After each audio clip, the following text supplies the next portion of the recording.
Been good to everybody in your life. You give them presents, you write them birthday cards and all the shit, right? How has it gotten you? I get share certificates in companies. I don't know where they are. I get $50, $100 bills, and I treat them like dog shit. And the worse I am, the more gifts I get. Again, how's your program working out? Most of the gestures of friendship that you do, nobody gives a shit about, because most of you are pleasers. I'm the antithesis of a pleaser. Henry Ford, the first a pleaser, no. Elon Musk, no. Bill Gates, no. Warren Buffett, and I can go down the list. They have the same attitude that they don't give a fuck what you think, what you say, what you feel about them. It should not go unnoticed that how much different these people are than you. Am I the only one that sees this? They weren't afraid of anything, and if they were afraid, they did it anyway. Just the opposite of you. They're all alike. They're all assholes. They don't send flowers at Christmas or at Easter, whenever you say, I don't even know when you send flowers. They never say they're sorry, which is the biggest. When you cut that fucking word out of your vocabulary, you will grow 50% as a human being. Because first you cut the word out, the actual action. Then over time, you cut the feeling out. And all these guys are the same. Success leaves clues. If they're all not like you, what in the fuck is that telling you? But the key is, can you now do what you know it takes to be one of those kind of persons? That's the real question. Now, you have been taught to make people comfortable.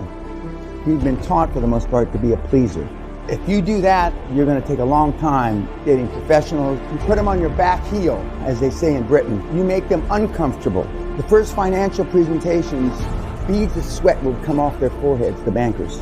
By the way, you know the word nice, the derivative of the word nice? It's a 13th, 14th century Anglo-Saxon word that means retarded, imbecile, moron.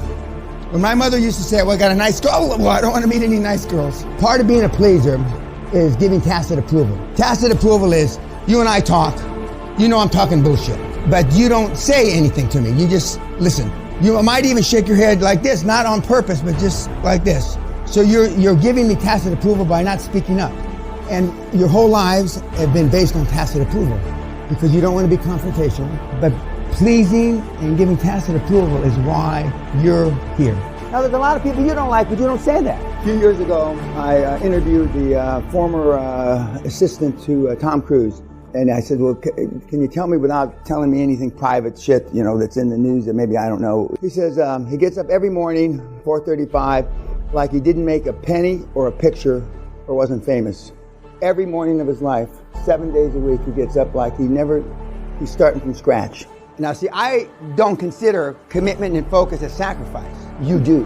Why? Because when my dad retired from the LAPD after 28 years of being a cop, he never took a fucking day off his entire 28-year career. So what kind of role model did I have? From 1971 to 1997, I worked every fucking day for 26 years. Every single day. From 1971 to 1997, I didn't take one fucking day off. If you think that I'm driven now, you should have seen me when I was 30. I was a psychopath that could work 120 hours a week, go 3 or 4 or 5 nights without sleep, drink like a fucking fish, fuck all day and all night. I was a living, walking, motherfucking psycho. And I used to give 5 to 8 presentations a day, 300 cold calls a day. But I was in a hurry and I was serious, unlike most people. I wasn't pretending, and I sure as shit wasn't a pleaser. Because to me, default of being poor was not acceptable. I'd rather be dead. And I probably had 100 suits. I'm 24 years old. I probably had 200 pairs of shoes, 10, 11 cars, 2 chauffeurs. It's not that you want this lifestyle change. It's that you demand it because you deserve it. When your mindset gets to that point, I mean, life changes.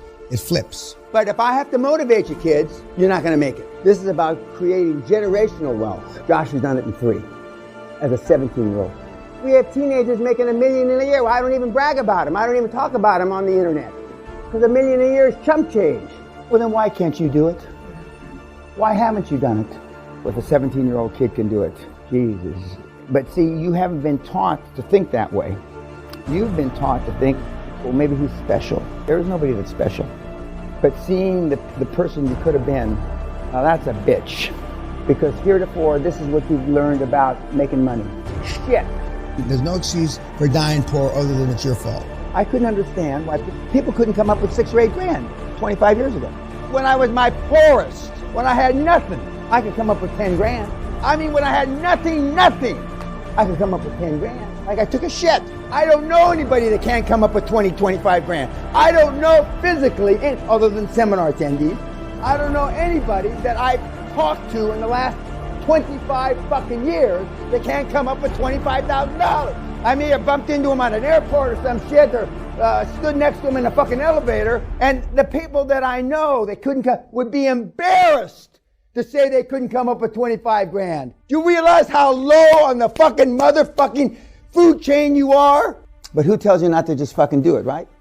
Your parents. Stay out of the street, you're gonna get hurt. When you go to school your first day in kindergarten, whatever your school is, keep your head down, don't get in trouble. If you get in trouble, I'm gonna tell your father.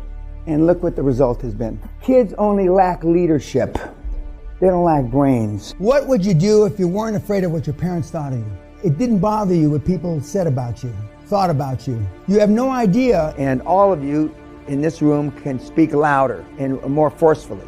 Nobody's ever accused, well, what did you say, Dan? I couldn't hear you. My whole life. You have to act with confidence. Well, confidence is everything. I was talking shit since I'm about 16, 17 years old. Muhammad Ali, I'm the greatest. Hadn't beat anybody up yet. They all talk shit. They don't talk shit publicly because they're worried about their legacy. I don't give a fuck about my legacy. Part of my legacy is that I talk shit. Everybody on the planet doubts. The difference is the high performance people don't share their doubts. When you come home and how was it at the office? What did you do? You know, everything's great. Couldn't be better. Words matter. Even if you had a shitty day, if you allow yourself to share that doubt, it becomes a self-fulfilling prophecy. But that's how you've lived all your fucking life. You think it's funny. It's not fucking funny. You lived all your life. When you come home from work at night and your wife says, or your slut that you're living with, how was, oh, it was a motherfucker today. It was a bitch. The boss wasn't nice to me. I lost 2 sales because I'm such a vagina. That's how you sound when you come home. But, I mean, all the high-performance people I've had the privilege of being around are the same. Give compliments when richly deserved. Too often they say, good job.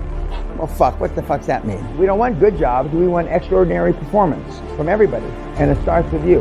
What QLA is, the definition of a high-performance person, is to always do what he says, and always say what you do, and to be all you can be every single day. L, M, and N are the 3 most important parts of the report. What did you do to scare yourself? How many cold calls did you make? And what did you learn this week?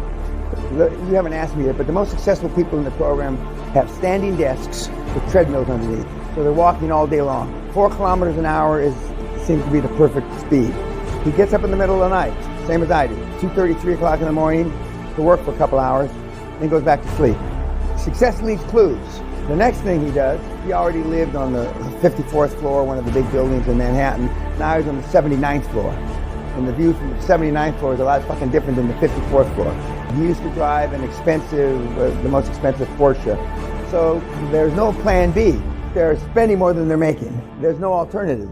They either succeed or they go bankrupt. And the most successful people